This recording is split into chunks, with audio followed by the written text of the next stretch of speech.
Hello again, everyone. Edwin Learnard back once again. In this YouTube astrological segment, I'm going to be dissertating and talking about Scorpio on the 11th house cusp in the natal chart. Now, the first thing I'll look at with this placement is the kind of friends possibly, and this person may attract friends that are very mysterious, enigmatic. They might have friends that are even in law enforcement, maybe friends that are spies of some kind, maybe in some isolated case of the CIA, friends that are interested maybe in astrology, occult, supernatural subjects. On the negative side, perhaps friends that might have a little manipulative side to them, so that's the thing to be wary of. As far as friends go, friends that may be very intense and powerful, friends that sometimes might be a little bit caustic and sarcastic, perhaps a little sardonic. Wherever Scorpio is in a chart, it's to me, I see it as where people are definitely not superficial, and they're not about being frivolous, and I think in this case with friends is no exception. And people that have this placement may take friendships very seriously and like to have friendships that are intense and are of significance and that play a strong role in the person's life. Now, as far as goals may go, well, the goals, aspirations for this person may be connected with astrology, with psychology, psychiatry, and maybe something with astrology, the occult, supernatural. Might be things connected with law enforcement. It may be getting to the bottom of some mysteries, whether it could be with family or some other compartment or aspect of the person's life. It might be delving deep into things that might be somehow connected with deep research, with some kind of ability to want to make a strong transformation in his or her life.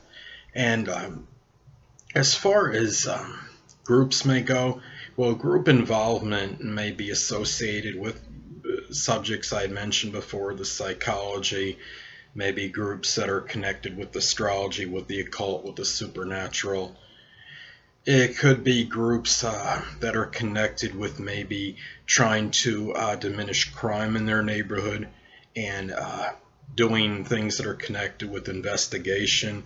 As far as this goes, maybe in some isolated cases, this could be a person that might even help law enforcement in trying to find ways to maybe, for example, collect DNA evidence to help an off-police case out, or to help try to solve some kind of mystery of some kind, murder mystery. As an example, maybe as kids, maybe this person may have gone into maybe groups with haunted houses, for example, uh, maybe clubs that are connected with things that involve mystery, that involve kind of Halloween like things, involve things that are spooky, uh, perhaps even in some remote cases, maybe sexual clubs or organizations of some kind.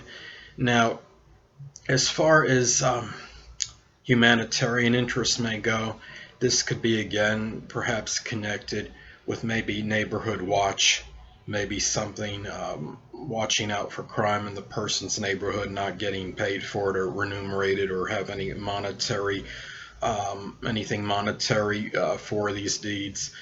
Maybe something connected with transformation, such as recycling, such as maybe helping out in a neighborhood, a dilapidated home, maybe transforming it into a nicer place, into a more livable environment, things of that nature. Now, the 11th house is also associated with the kind of friend that we can be, or at least how we're perceived as, but perhaps by our own friends and acquaintances even. And this person as a friend may be very intense, may be very loyal, very tenacious, but may be seen as somewhat that it is secretive as well, maybe a little bit enigmatic and mysterious, but very passionate, and someone that takes their friendships very seriously, a person that doesn't come across as superficial, or somebody that takes their friendship lightly, somebody that is a very, I guess we could say, a strong-willed friend, but perhaps somewhat willful, maybe as well. A person that has maybe an ability to maybe transform others and their own friends, and have, but maybe at the same time be a little bit maybe domineering and controlling. Now, the 11th house is also associated with one's stepchildren, if applicable. And if this person does have stepchildren, these stepchildren may be rather magnetic, charismatic. They may be seen as very powerful. On the negative side, maybe in some cases, one or more may be seen as somewhat maybe manipulative in some cases. Now, maybe there's a little aura of mystery connected with one or more, maybe of a secretive side to one or more, maybe one or more of the stepchildren gets into a Scorpio-like profession or interest, such as astrology, such as the occult, supernatural, something with forensics, psychiatry, psychology, something that is connected maybe maybe with the paranormal, even such as like ghosts, and it has some strong interest in these things, things that are unseen, the unsolved mysteries, things that are enigmatic in general, and might be, stepchildren might have a transforming effect on this person, one or more of them perhaps. Now, anyway, people, that'll conclude this YouTube astrological segment for Scorpio on the 11th house cusp in a natal chart. And stay tuned next time, where I'll be dissertating and talking about having Sagittarius on the 11th house cusp in a natal chart. Two things I want to get with you on before I head out. Firstly, the stars may impel but do not compel.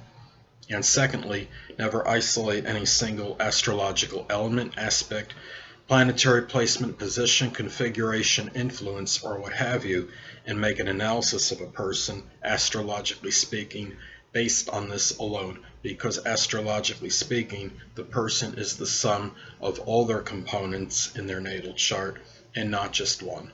Until next time, people, stay well.